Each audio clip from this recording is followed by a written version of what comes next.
Осы жақында бір клиентім бұл кісі Алматының ояқ қойғанда, Жәмилә деген кісі TikToktан келіп сұрап клиентім болып, инкубатор керек еді, жаңа бастап жатыр едім деген сияқты болып. 1000 жұмыртқалық инкубатор алды, және де 1000 ломын бұрауын жұмыртқаларын алды, оның қасына 100 бұрау жұмыртқаларын алды. Аллаға шүкір, нәтижелерімен бөлісіп жатыр, видеолар жүріп жатыр. Инкубаторларымыз жаман емес, жақсы.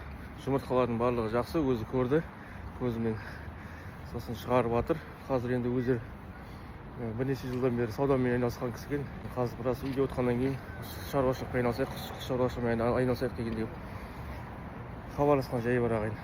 Осы TikToктан келген кісі осы сұрап жұмыртқаларын алып, инкубаторларын алып, заказдарын беріп, қазір енді балапандарын өсіріп жатыр. Қазір видеоларын қосып кетемін ішті осы видеоның арасында.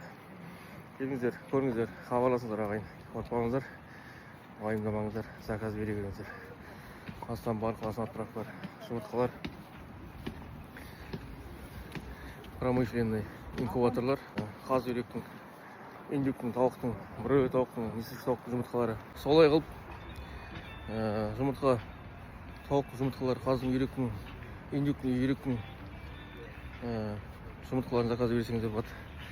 Инкубаторлар, промышленный инкубаторлар 500 жұмыртқадан 4000 жұмыртқаға дейін 500-лік бар, 1000-лық бар, 2000-лық бар, 2400-лік бар, 3000-лық бар, 4000-лық инкубаторлар бар. Осылай ал промышленный инкубаторлар заказ берсеңіздер болады ағайын. Одан бөлек майда жұмыртқаларда бар, инкубаторлар бар ғой енді, китайский, российский деген сияқты.